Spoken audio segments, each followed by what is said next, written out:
glórias e louvores a Ti, Senhor Jesus. Muito obrigado. Para louvar e agradecer, bendizer e adorar, estamos aqui sem a seu dispor, ao seu dispor, para louvar e agradecer, bendizer e adorar, te aclamar. Deus trino de amor, Deus trino de amor. E nesse momento de oração, eu te convido, você fecha seus olhos por um instante. Espírito Santo, vinde falar em mim, falar em mim. Espírito Santo, vinde. Espírito Santo, vinde falar em mim, falar em mim. Espírito Santo, Espírito Santo, vinde orar em mim, vinde curar, vinde libertar nossos corações de toda opressão, vinde transformar, vem incendiar, traz fogo do céu nesse lugar. Incendeia minha alma, incendeia a minha alma, incendeia a minha alma.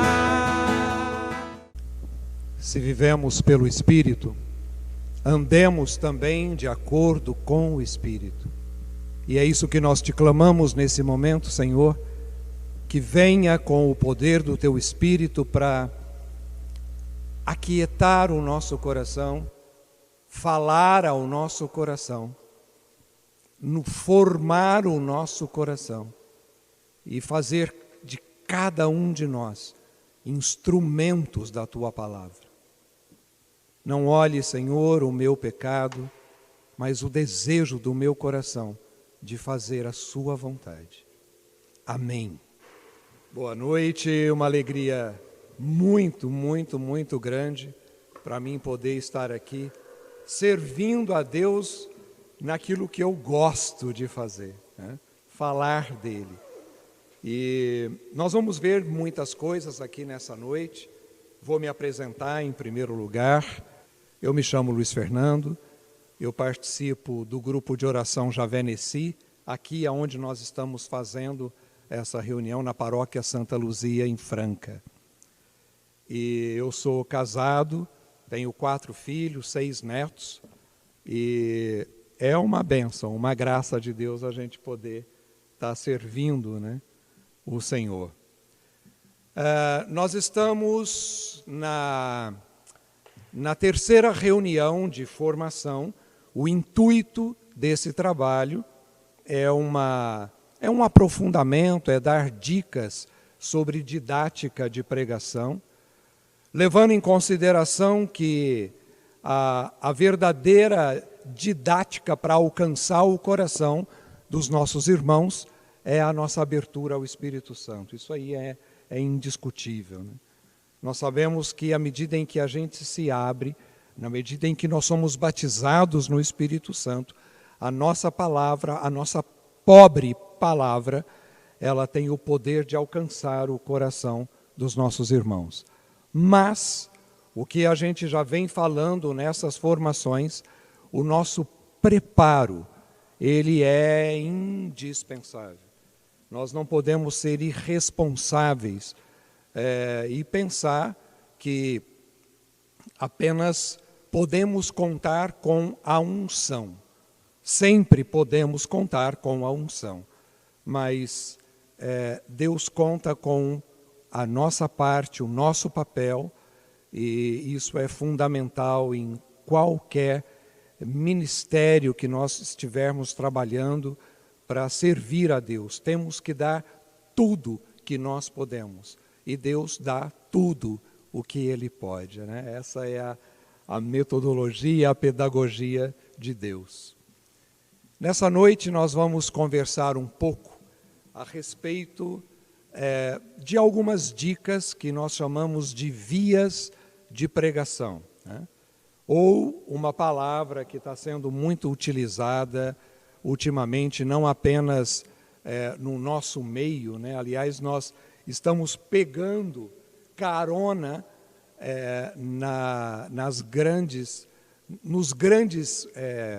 cursos de marketing, grandes cursos empresariais que estão falando a respeito do storytelling, uma palavra em inglês que significa nada mais, nada menos do que contar histórias. E era o que Jesus fazia, né? Jesus contava histórias, ele contava parábolas para alcançar o coração das pessoas. E hoje, na verdade, esse negócio de contar história faz parte da nossa vida. Nós somos verdadeiramente contadores de história, né? E nós contamos história para tudo. Contamos histórias para conquistar amizades, contamos histórias para conquistar amores, né? Contamos histórias para conquistar o nosso campo profissional, contamos histórias para vender bem, enfim, somos contadores de histórias. Quando nos reunimos, né, em amigos, em famílias, a coisa melhor que tem é a gente contar história e ouvir histórias interessantes. Antigamente, né, era muito comum sentar, né, na beira da calçada ou mesmo nos sítios, né, sentar em volta da fogueira, tocar uma moda e contar os causos, né? E hoje não mudou nada disso, nós somos contadores de histórias. E o quanto que esse detalhe é importante na nossa pregação. É isso que nós vamos conversar hoje, né? Muitas vezes, né, esse storytelling, story de história, de conteúdo, e o telling é de contar, né, ser um contador. Muitas vezes nós temos conteúdo como pregadores, nós temos o conteúdo da palavra de Deus, nós temos o conteúdo da igreja, nós temos o conteúdo evangelizador, mas muitas vezes nós não sabemos contar histórias para que esse conteúdo alcance o coração dos nossos irmãos, né? E é isso que vamos conversar um pouco nessa noite de formação. Eu percebo também que temos muitos pregadores que são bons, são estudiosos, muitos pregadores que se preparam, faz a lição de casa. Muitas vezes aqui mesmo nessa formação, na formação específica de pregadores que nós ministramos dentro da renovação carismática, nós falamos muito a respeito da roteirização, de montarmos um roteiro, de ter começo, meio e fim, de prepararmos uma boa introdução, termos um conteúdo e fazermos uma boa conclusão, onde a conclusão é sempre desafiar, né, os nossos irmãos a colocar em prática tudo aquilo que nós estamos vendo. Essa roteirização, ela é fundamental e tem muitos irmãos que fazem, como eu disse, realmente a lição de casa. E eu desafio você que está me escutando a levar a sério. Não pense que, às vezes, com o passar do tempo, com o passar dos anos, nós podemos pular essa etapa e não botar no papel, né? Eu já tenho alguns anos de caminhada dentro do Ministério de Pregação, e esses alguns anos de caminhada é mais ou menos uns 40, que a gente está, né, na linha de frente, trabalhando, errando, aprendendo, sendo corrigido. E hoje eu testemunho para vocês que eu faço isso. Eu sento, eu faço o meu preparo, eu tenho o meu roteiro, né? Estou aqui numa formação, estou aqui com o meu roteiro na minha mão. Isso é indispensável, né? Não desconsidere esse valor. E muitas vezes esses pregadores que, como eu disse, fazem a lição de casa, são bons estudantes, bons conhecedores da palavra, têm boas ideias, né? E mesmo assim não consegue alcançar o coração, né, das pessoas com a sua pregação. Eu levo muito em consideração o poder da pregação de Pedro, né, quando ele saiu do cenáculo, e com uma pregação, mais de 3.000 pessoas se sentiram tocados e foram perguntar para ele o que nós devemos fazer.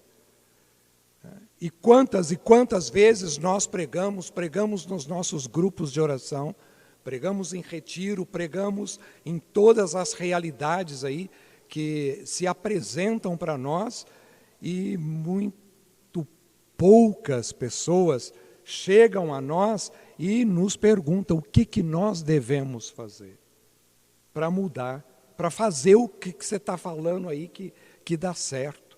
E foi o que fizeram com Pedro, né?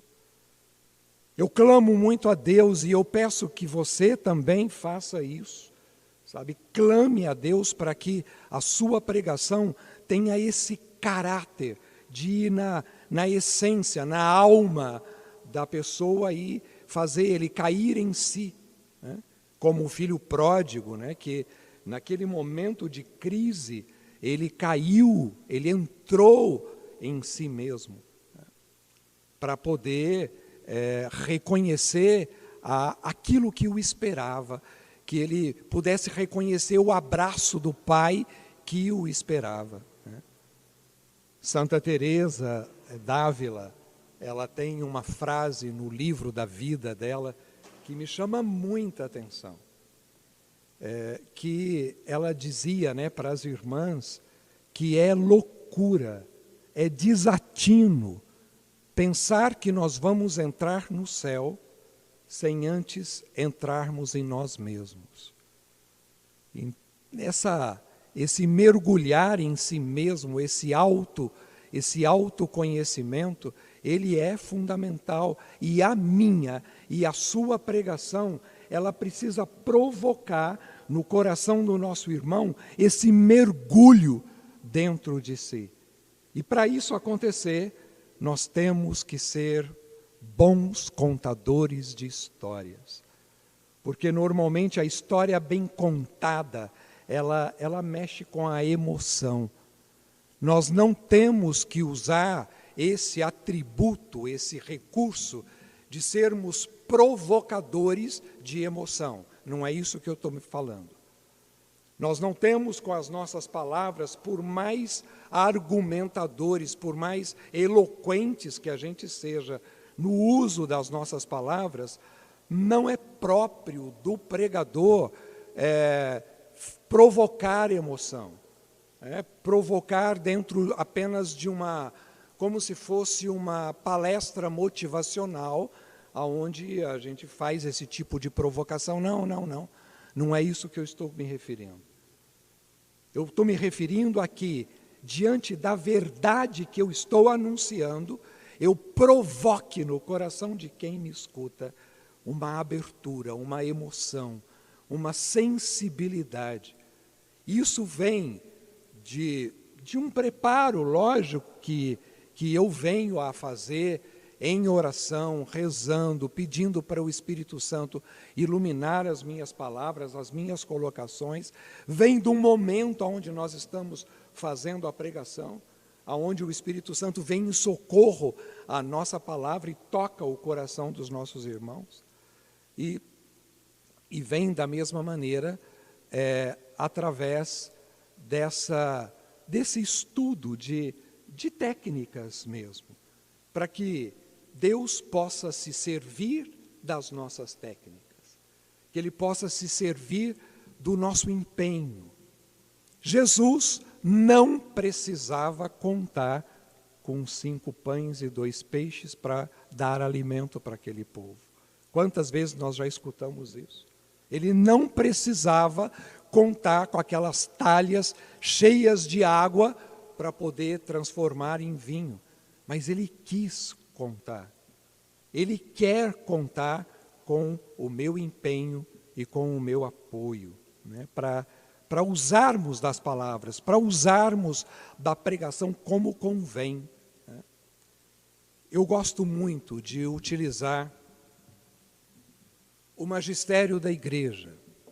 Aliás, isso que nós vamos trabalhar, que são as vias de pregação, nós vamos trabalhar 4 vias nessa formação de hoje. A primeira via é a via do magistério da igreja. A segunda via é a via da revelação, a via da Sagrada Escritura. A terceira via é a via cosmológica, ou seja, usar da natureza para contar histórias. E a quarta via é a via antropológica, ou seja, usar da realidade do homem para poder contar histórias. Nós vamos entender à medida em que eu for dando essas dicas. Como que eu vou, diante de uma pregação, contar histórias baseado num documento da igreja que aparentemente é algo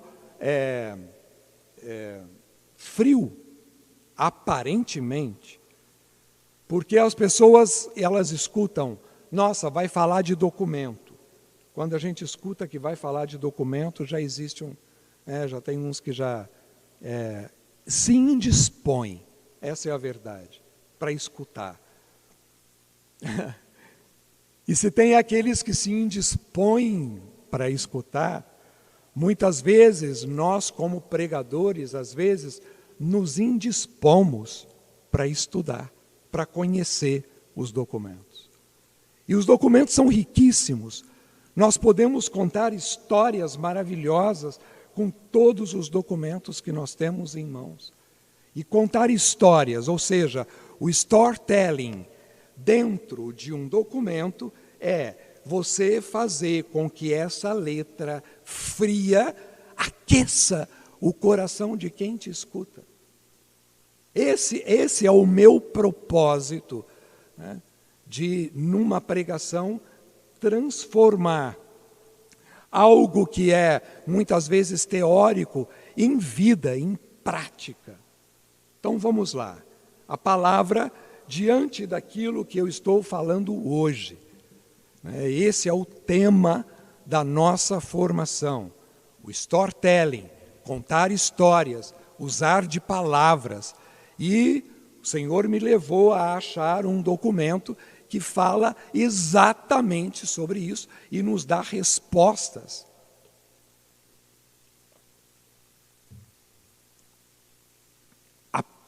Segundo Evangelii Nuntiandi, a evangelização do mundo contemporâneo, escrito por Paulo VI, olha, quantos anos atrás esse documento está aí à nossa disposição.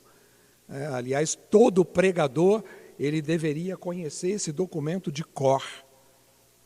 E aqui diz, a pregação, a proclamação verbal de uma mensagem permanece sempre como algo indispensável.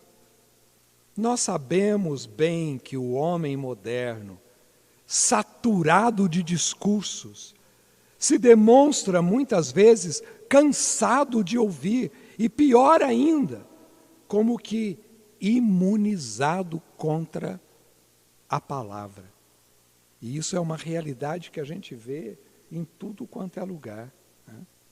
Mas olha só, o cansaço que hoje provocam tantos discursos ocos e a atualidade de muitas outras formas de comunicação não devem, no entanto, diminuir a permanente validade da palavra, nem levar a perder a confiança nela.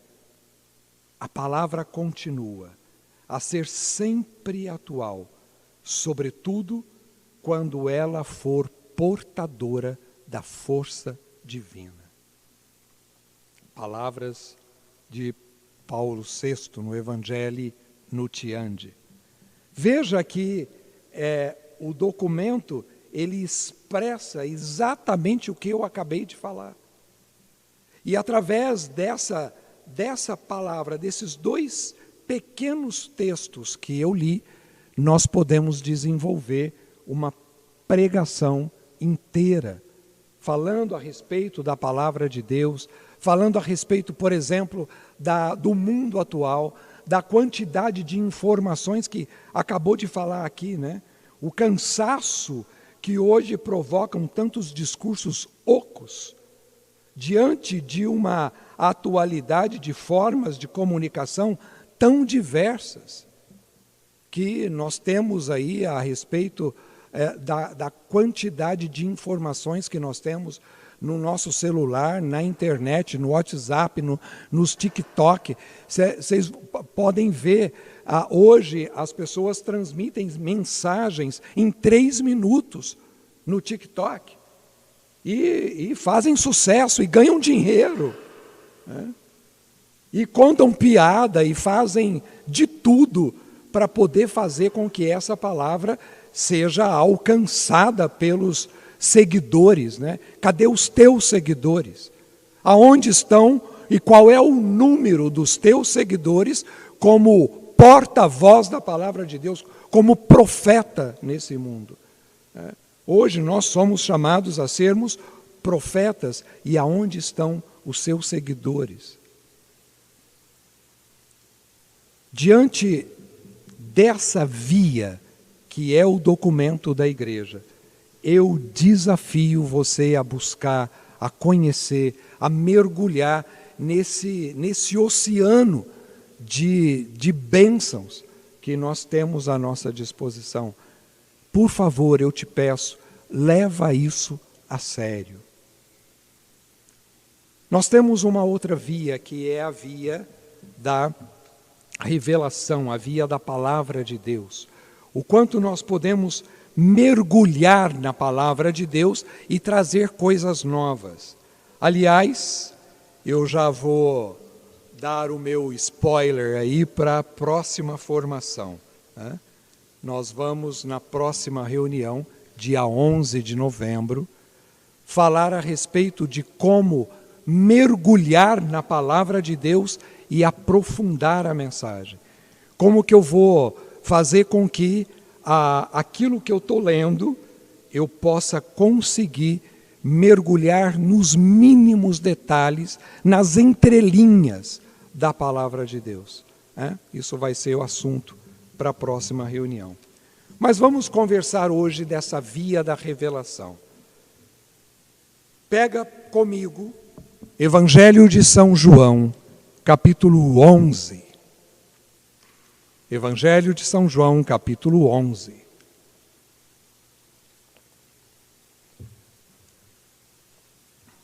Uma palavra muito conhecida, e você, pregador que me escuta, com certeza você já fez dezenas e dezenas de pregações com esta palavra.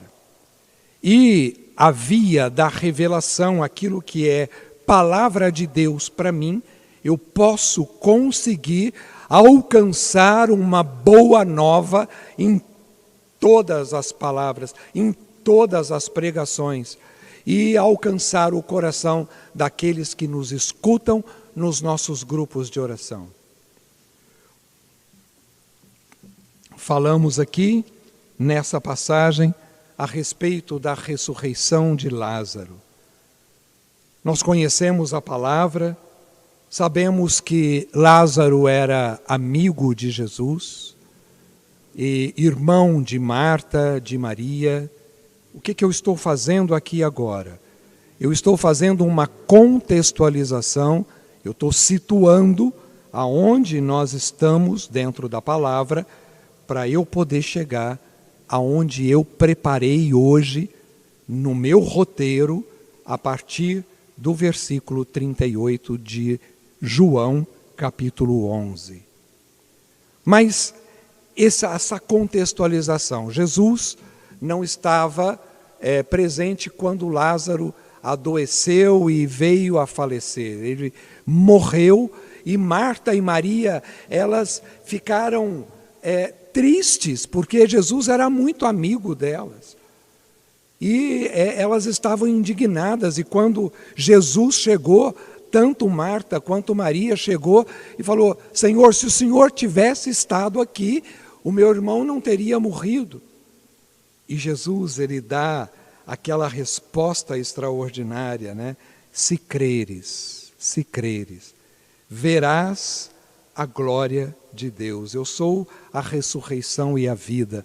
E Marta é incrível, né? Como que ela até diante da dor, diante da tristeza, ela ainda faz até uma proclamação de fé aqui, né?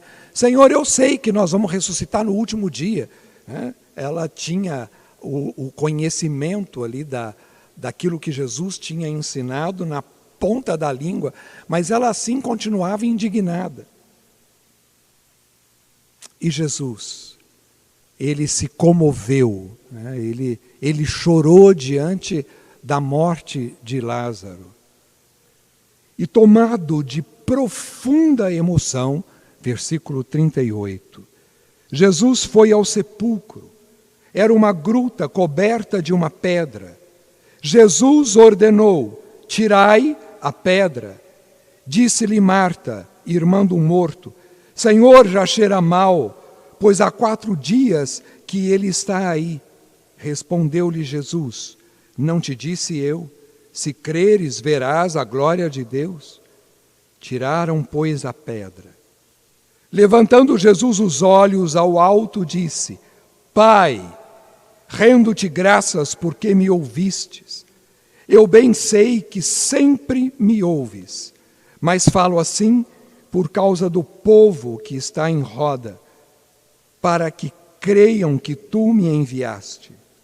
Depois destas palavras, exclamou em alta voz: Lázaro, vem para fora. E o morto saiu, tendo os pés e as mãos ligados com faixas e o rosto coberto por um sudário. Ordenou então Jesus: desligai-o e deixai-o ir. Palavra da salvação. Glória a vós, Senhor. Nós vamos trabalhar aqui o que Deus colocou forte no meu coração, é que muitos de nós estamos, ou seja, todos nós, eu, você, nós estamos buscando Jesus, aqueles nossos irmãos que vão nos nossos grupos de oração, querem um milagre, querem ver a vida transformada, querem sair da situação de morte. E essa provocação que nós podemos fazer aos nossos irmãos para sair dessa situação de morte depende da forma como nós vamos pregar, depende da forma como nós vamos contar a nossa história, depende da forma como nós vamos anunciar o Evangelho. E dentro dessa via de revelação, nós podemos sempre trazer boas novas. E a boa nova que eu trago para você hoje, nessa noite, diante de um milagre. Muitas vezes Jesus faz o milagre por ele. Ele simplesmente toca e a pessoa se transforma. Em algumas situações, depende de Jesus e depende de alguma atitude minha. E aqui nesse milagre, o milagre dependeu de Jesus, dependeu da graça, dependeu de Lázaro e dependeu dos irmãos. Porque Jesus aqui dá 3 ordens. A primeira ordem, tirem a pedra. Jesus naquele momento ele tinha poder para simplesmente levantar a mão e falar para a pedra, sai daí da frente do túmulo. Mas ele não quis fazer isso. E ele virou e falou, tirem a pedra. Nós precisamos dos nossos irmãos para muitos milagres acontecer na nossa vida. Aí Jesus deu uma segunda ordem. Lázaro, sai para fora. Aí dependeu de Lázaro. Dependeu da atitude de quem queria o milagre. Ele saiu, mas ele saiu todo enfaixado. E aí Jesus deu a terceira ordem. Desatai-o, tire as faixas. Dependeu de quem? Dos nossos irmãos. Muitas vezes nós estamos vivos pela graça, pelo toque de Deus, mas ainda continuamos enfaixados. Nós muitas vezes achamos que é conveniente estas faixas para, muitas vezes, suprir a nossa carência. Eu já atendi muitas pessoas que não queriam ser curadas. E isso muitas vezes o Espírito Santo revelou em palavra de ciência. Porque se ela for curada, ela vai deixar de chamar a atenção, ela vai deixar de ter o carinho, o abraço, a comida ali no prato, né, pronta. E muitas pessoas não querem ser curadas, não querem ser desenfaixadas. E esse é o apelo que Deus faz através dessa palavra, que você se permita ser desenfaixado, deixar as desculpas. A faixa, muitas vezes, enrolada em nós, muitas e muitas vezes as desculpas que nós damos. Eu tenho muita coisa para fazer. O meu trabalho me impede. Hoje eu não posso, eu estou cansado, eu estou enfaixado. Você não está vendo que eu estou enfaixado? Você não está vendo que eu tenho um monte de problemas para resolver? Você não está vendo as dificuldades que estão batendo na minha porta? Eu não posso. E nós usamos disso muitas e muitas vezes. E Deus quer, nessa noite, no meu coração, no seu coração, tirar as nossas faixas. Permita-se ser tirada essas faixas. Amém. Perceba que diante de uma palavra eu posso explorar uma série de situações.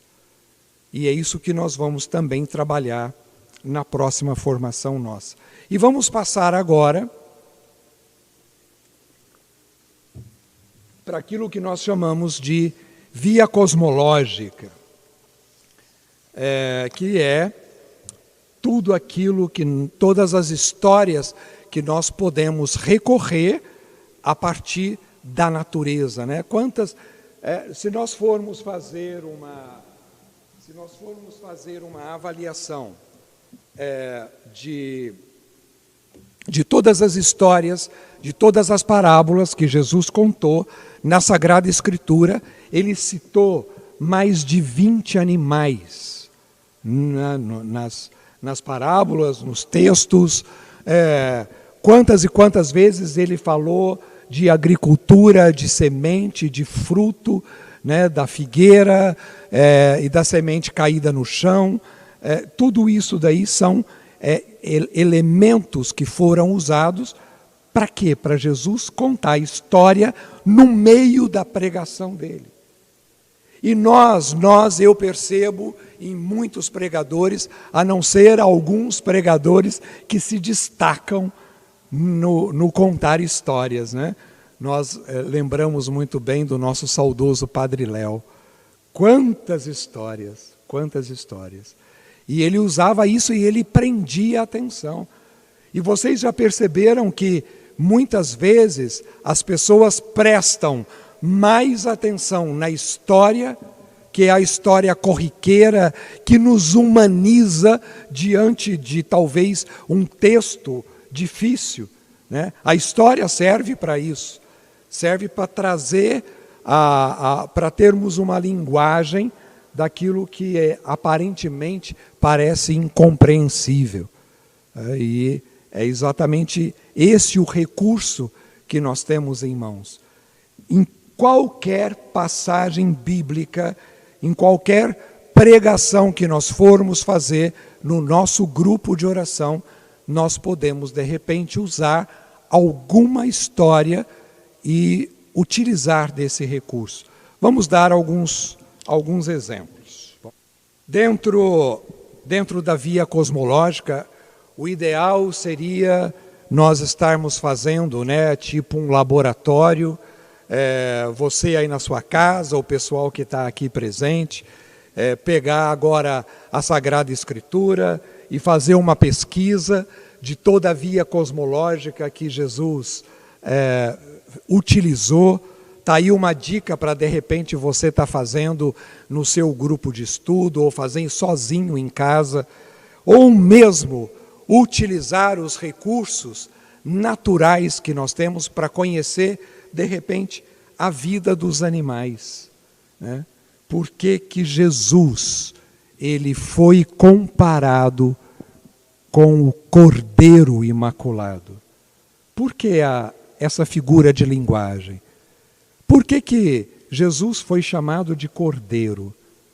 O que o Cordeiro tem a ver com Jesus? Aquele que hoje ele é considerado o Cordeiro de Deus. Cordeiro de Deus que tira o pecado do mundo. Por quê? Por que o Cordeiro? Né? E aí entra a via cosmológica.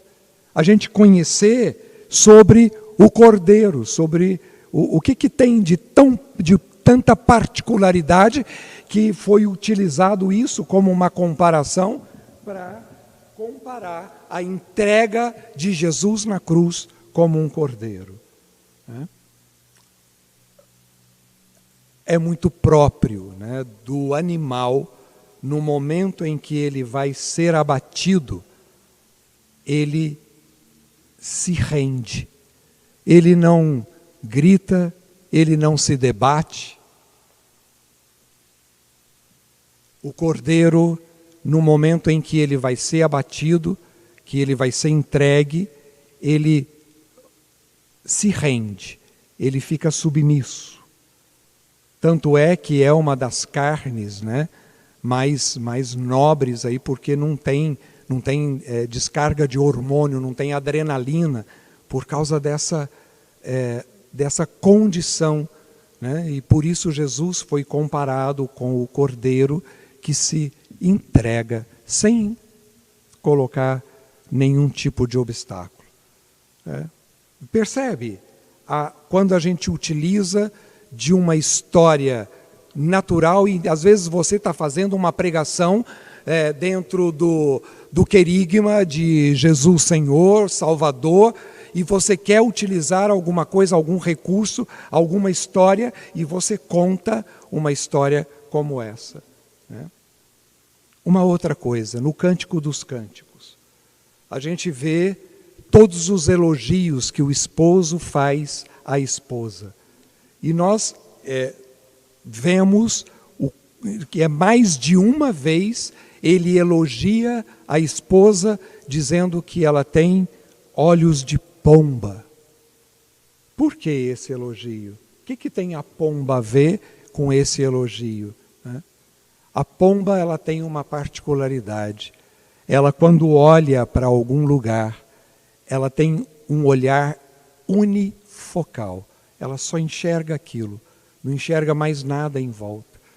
E quando nós somos chamados a estarmos enamorados, né, apaixonados, entregues ao esposo, a Jesus, Senhor, vivo, esse é um dos maiores elogios quando nós conseguimos ter o nosso olhar focado em Jesus, apenas no Senhor, né? E não darmos atenção, termos tantos focos, né, que nos distraem. E em cima disso, nós podemos fazer uma pregação. Outra coisa interessante, quando nós pregamos, né, em Marcos 16 diz: e esses sinais acompanharão aqueles que crerem, pegarão em serpentes, se beberem algum veneno mortal não lhes fará mal, né? E o veneno da serpente não lhes fará mal. E nós vemos isso lá em testemunho em Atos dos Apóstolos, né? Quando São Paulo é mordido por uma serpente, ele simplesmente, é uma serpente venenosa, que pica a mão de Paulo, e ele simplesmente diz a palavra, ele sacode aquela serpente e não é afetado, né? E nós temos e podemos fazer uma comparação e podemos fazer uma pregação utilizando um animal que tem as mesmas características, né, de que o veneno da serpente não lhe faz mal, que é a siriema.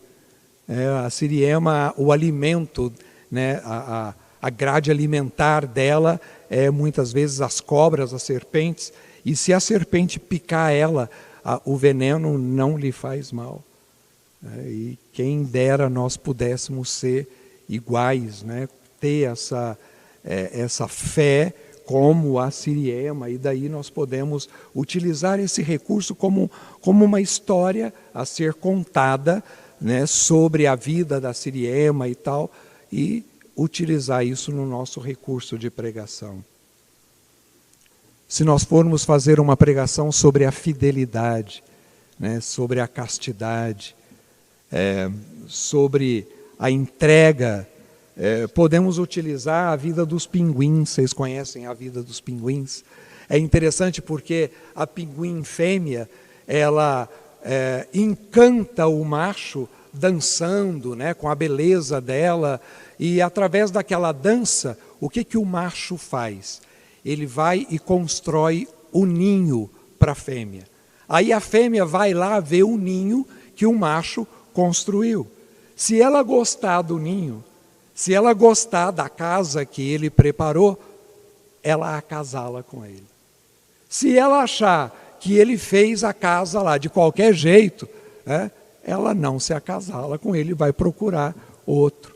Imagina essa história numa pregação onde você vai falar do papel do marido, né, diante de toda proteção, provisão que ele é chamado a ter diante da esposa, e daí você pode utilizar todo esse recurso.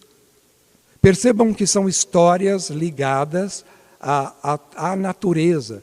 Então é interessante, de repente, você ir conhecer a vida do animal, a vida da agricultura, da natureza, de como funciona cada coisa, cada plantio, né? Hoje em dia está muito comum, né, o pessoal chamar o outro de pitaia, né? Larga de ser pitaia, e dentro da pitaia a gente pode pegar ela e fazer uma pregação extraordinária, porque ela é bonita, ela é atraente, mas ela não tem gosto, né? E um gosto xoxo, tem gente que gosta, né? Mas normalmente é utilizado essa fruta aí para dar esse exemplo. E nós podemos pegar esse exemplo e desenvolver, colocar isso na nossa pregação, colocar esse exemplo dentro de alguma palavra. Isso não é errado, isso são parábolas, são contos, são histórias que nós utilizamos para poder ilustrar a nossa pregação. E faz diferença, porque as pessoas prestam atenção. Prestam atenção. Vamos passar para a última via, que é a via antropológica. se nós formos fazer algumas pregações e utilizarmos de todo o recurso natural. Por exemplo, se nós pegarmos exemplos do nosso organismo, né? Muitas vezes, por exemplo, uma palestra que nós vamos, uma pregação que nós vamos fazer do segundo passo do querigma, que é pecado, né? Se nós formos falar do pecado, quantas e quantas vezes eu cheguei nas minhas pregações e eu disse, muitas vezes Deus, o Espírito Santo, nos mostra que é importante nós buscarmos as coisas de Deus, e à medida em que nós vamos buscando as coisas de Deus, nós vamos deixando as coisas do mundo. Porque muitas vezes nós ficamos insistindo em deixar o pecado, ficamos insistindo em deixar as coisas do mundo e não buscamos as coisas de Deus. Nós até queremos deixar as coisas do mundo, mas aquela concentração de que eu preciso, não, eu não posso fazer, eu não quero fazer, a gente esquece de buscar as coisas de Deus. E é buscando Deus que nós deixamos o pecado. Que exemplo eu posso utilizar disso? Por exemplo, o funcionamento do meu intestino. Nós temos no nosso intestino muitas bactérias. Bactérias boas e bactérias ruins. Dependendo da assembleia que eu estou falando, eu vou usar o recurso que eu quiser. Dependendo se eu estou falando, se eu tenho diante de mim uma assembleia de jovens, eu vou usar qual tipo de storytelling? Eu vou usar talvez uma anedota, uma piada, eu vou usar um conto, eu vou usar uma realidade de algo que está acontecendo hoje na história. Tá?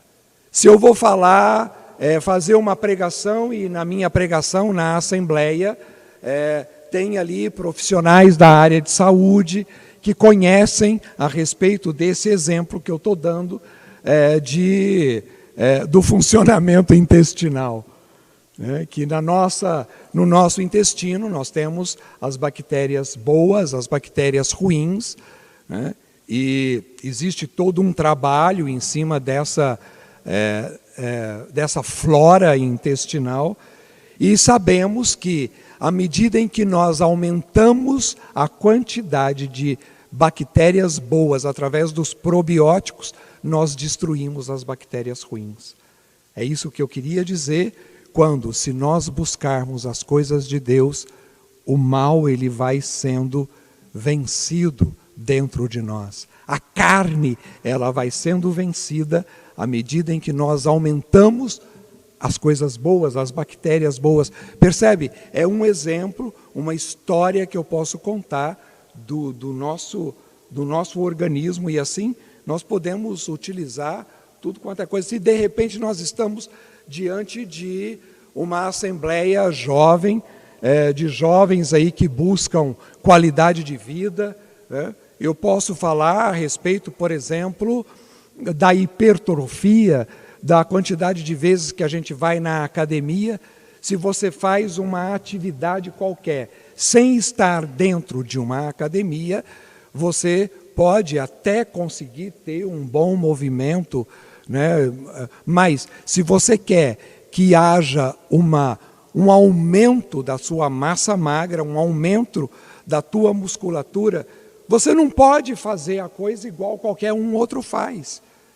Você tem que fazer aquela atividade pegando peso, você tem que aumentar a carga, você tem que fazer exercícios repetitivos, e é isso que muitas vezes nós precisamos na nossa vida, na nossa espiritualidade. Se você quer aumentar a sua espiritualidade, você não pode viver como outro qualquer. Você não pode viver como alguém simplesmente do mundo, como alguém que se diz católico, como alguém que se diz cristão e faz as coisas como qualquer outro. Não, você quer que cresça, você quer provocar uma hipertrofia na tua alma para coisas que são válidas, boas, valores humanos, caráter. Você tem que fazer exercícios de forma diferenciada. Pronto, fiz uma pregação baseado numa visão de trabalho de academia. Percebe? A gente vai utilizando esses recursos. Nós podemos usar literatura, nós podemos usar grandes escritores, algum texto, alguma fala, né? Igual, por exemplo, um recurso que eu uso muito, de uma fala da doutora Elizabeth. Ela é uma escritora, ela escreveu um livro que se chama O Segredo de Viver. Ela era médica e trabalhava com doentes terminais. E ela tem uma frase no livro, percebe, eu estou contando uma história. Isso é um storytelling. Ela tem uma frase no livro que foi que quando eu escutei essa frase me chamou muita atenção, e eu tento usar essa frase em muitas coisas dentro da minha vida, dentro do meu dia a dia, das coisas que eu vou fazer, e às vezes eu fico deixando para depois. Ela diz nesse livro, sabe qual é a dor? Isso é fato, porque a doutora Elizabeth, ela trabalhava com doentes terminais de câncer numa área oncológica nos Estados Unidos, e depois ela teve câncer e passou a ser uma doente terminal. Ela escreve esse livro, O Segredo de Viver, já desenganada, nos últimos dias de vida dela. E ela diz assim no livro, sabe qual é a maior dor do doente terminal? A maior dor do doente terminal não é a dor da doença, não é a dor do medo da morte, não é a dor da saudade, não é a dor do tratamento que eu estou recebendo. A pior dor do doente terminal é a dor das pendências, daquilo que não dá mais tempo de fazer.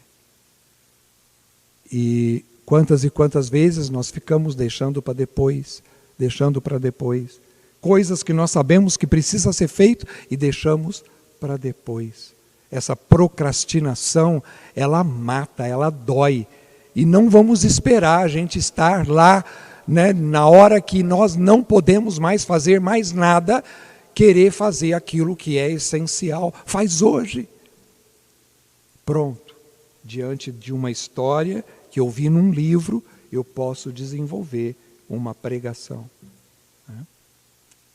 E estes exemplos que eu estou dando aqui, queira Deus que caia no seu coração e que você também possa levar a sério, né, cada toque de Deus a respeito de tudo aquilo que nós estamos falando. Outro storytelling dentro da via antropológica, por exemplo, os esportes. Cada esporte tem uma particularidade e você pode utilizar aquilo dentro da sua pregação. Algumas características de algum esporte, de alguma coisa que você pratica, que você tem domínio, né? Quantas e quantas vezes nós ouvimos falar que a grande estratégia da arte marcial é você usar a força do inimigo contra ele próprio, né? Essa é a manha, essa é a grande tacada de um esporte aí dentro das artes marciais. Imagina pegar um conhecimento como este e utilizar numa pregação você pegar tudo aquilo que é artimanha do demônio e usar contra ele próprio. Quer ver um exemplo? Uma vez o Senhor me deu isso em oração e eu quero compartilhar isso com você. Da mesma forma que acontece isso, por exemplo, no judô, numa arte marcial, em qualquer luta, você usar a artimanha do demônio contra ele mesmo. Quantas e quantas vezes o demônio me atenta em alguma fraqueza minha e naquele momento o Espírito Santo me inspirou. Reza nesse momento, não apenas para você sair do pecado. Reza nesse momento por todos os irmãos no mundo inteiro que estão sofrendo a mesma tentação que eu. Se todas as vezes eu fizer isso, o demônio vai pensar duas vezes para vir me atazanar com esse tipo de pensamento. Percebe? Você usa de um recurso, de uma arte marcial, para poder fazer uma pregação e falar sobre você conseguir vencer o inimigo. Nós podemos, por exemplo, pegar fatos reais, histórias, verdadeiros testemunhos.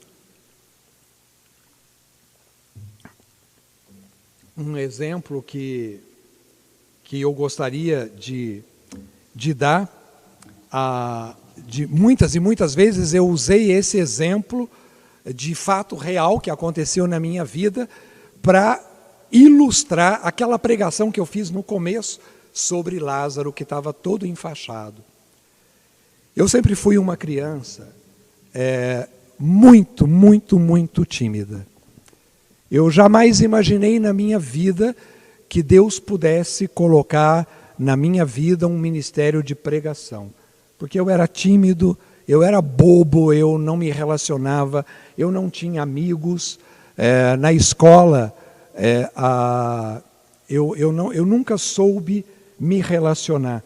Então, na educação física, eu preferia tirar 0, eu não ia, e tanto é que hoje eu não sei jogar bola, não sei jogar basquete, não sei jogar nada que envolve relacionamento, né? Um esporte. Eu sei nadar, eu nado muito bem, porque eu faço isso sozinho.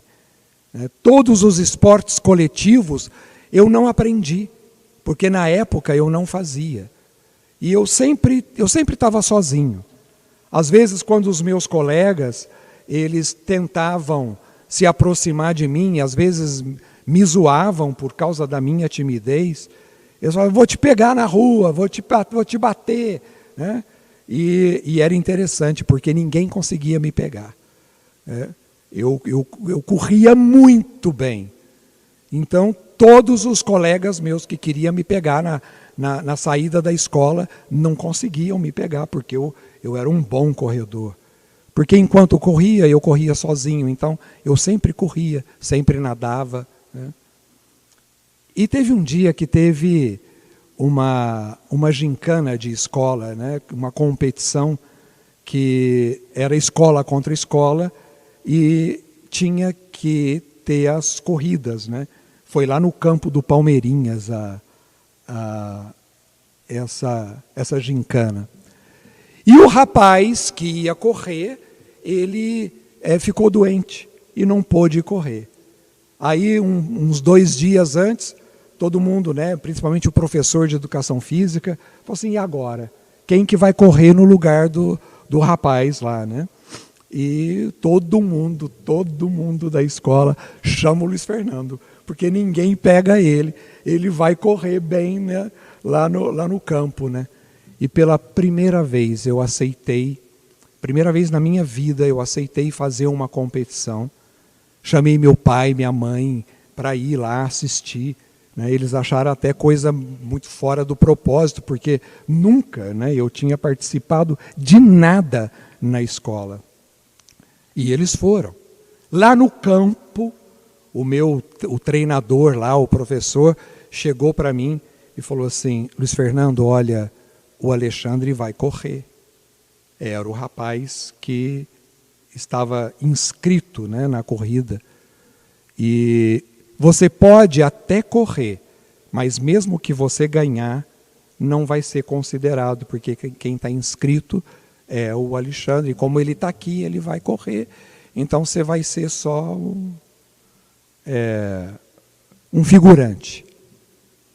E aquilo, imagina como aquilo caiu no meu coração. Acabou comigo. Né? Eu falei assim, caramba, eu não vou participar disso. O que eu pensei? No meio ali do campo, lá na frente de todo mundo, eu simulei um tombo no meio lá de todo mundo. Gente, eu fui tirado do campo de maca, porque eu chorava. Aí eu descobri um grande talento, né, de artista, que naquela hora eu comecei a chorar, e veio um médico, né, e o médico botava a mão no meu pé, na minha canela, que eu chorava, eu gritava de dor. Falei assim, esse menino tem que ir para o hospital. e tiraram, né, me tiraram de maca, quer dizer, para o meu pai, para minha mãe, que estava lá na arquibancada vendo, eles ficaram preocupados. Eu nem pensei, eu fui totalmente irresponsável aí, mas foi a saída que eu tive, né? O duro não foi isso. O duro foi ter que mancar mais de mês, chegar na escola de pé enfaixado e mancando. Eu não tinha coragem de falar que não era verdade.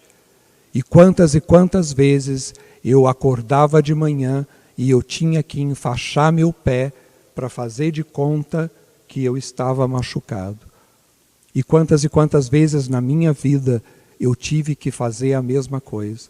Eu tive que dar desculpa, eu tive que fazer de conta que aquela faixa era tudo o que eu precisava. Quantas vezes eu me apoiei num enfaixamento para eu dar desculpas, inclusive para Deus, para não fazer as coisas corretamente, para não ser aquilo que Deus me chamava para ser. E o apelo que Deus faz para mim, para você nessa noite é: tira essa faixa, né? E mostra aquilo que realmente é a essência do seu coração e aquilo que Deus te chama a fazer. Percebe? Eu peguei um fato da minha vida, uma história que foi lá atrás, que foi verdadeira. Eu uso isso para contar essa história e ilustrar a minha pregação. Para finalizar, nós podemos então utilizar uma série de acontecimentos, de fatos reais, né, e transformar isso numa pregação. Lembro de uma pregação que eu fiz recentemente e falei sobre uma experiência que eu tinha com a minha mãe. Talvez vocês já tenham escutado isso. Que ela amava laranja, mexerica, né? E eu tinha mania de roer unha, minha unha era bem curtinha. Então, na hora que eu ia enfiar o dedo para descascar a mexerica, me doía. E eu não conseguia descascar a mexerica. Principalmente aquelas enredeiras, né, que a casca é bem grudadinha mesmo. E era interessante porque eu chegava para minha mãe, ela tinha a unha comprida, né, e ela gostava. Eu chegava para minha mãe e falava: mãe, começa para mim. E ela enfiava a unha na mexerica, puxava, né, aquela casca, saía o sumo. E depois eu conseguia continuar a descascar aquela mexerica. E hoje, quantas e quantas vezes diante de missões que Deus coloca nas minhas mãos, eu peço para Maria: mãe, começa para mim. Eu não sei começar. Eu não sei por onde começar. E eu estou vivendo mais ou menos dessa situação. E pedindo para Maria: mãe, descasca para mim, começa para mim. Eu uso de uma história real que aconteceu comigo e transformo isso numa pregação. Nós podemos contar piadas, anedotas que são coerentes, né? São essas piadinhas bobas, né? Que às vezes nos ajuda a descontrair, né? Eu volto novamente no perfil do Padre Léo, né? Quantas e quantas anedotas, né? Ele contava e era muito interessante. Nós podemos fazer adaptações de histórias infantis, né? Algumas vezes aí eu conto às vezes para alguma pregação que eu estou fazendo, e lá em casa, né, para os meus filhos quando eram pequenos, para os meus netos, a conversão do Pica-Pau, né? Porque o Pica-Pau é ruim, né? Tudo que ele faz é coisa ruim. E você pegar o Pica-Pau e colocar Jesus na vida dele e fazer ele fazer alguma coisa boa, né? Pelo menos na minha pregação o Pica-Pau vira alguma coisa boa, né? Porque é incrível, se você for sentar para ver essas histórias infantis, meu Deus, quanta maldade ensina-se para as crianças, né? De uma forma subliminar até. E nós podemos utilizar isso nas nossas pregações. Quantas e quantas vezes o Ministério de Criança, nos nossos grupos de oração, podem utilizar um storytelling dessa forma, pegando essa característica, usando vida de santos, pegar histórias das vidas dos santos e utilizar nas nossas pregações algumas frases, frases marcantes que santos falaram, que filósofos falaram. Eu costumo utilizar muito aquela frase de Einstein, que a maior estupidez do ser humano é fazer as mesmas coisas e querer resultados diferentes. E quantas vezes nós queremos que a nossa pregação alcance o coração das pessoas e fazemos sempre as mesmas pregações, do mesmo jeito, da mesma forma, usando os mesmos exemplos, os mesmos testemunhos. Deus, o Espírito Santo, é novo, Ele é Criador. E assim, nós podemos utilizar de todos esses recursos para nós ilustrarmos as nossas pregações. Eu poderia ficar aqui 2, 3 horas dando exemplos, mas o objetivo dessa formação, dessa noite, eu creio que foi alcançado colocando curiosidade no seu coração.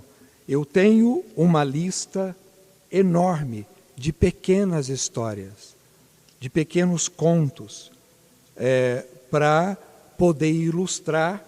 E vai fazer uma pregação sobre sobre o dom do Espírito Santo. Eu tenho uma história para eu poder contar.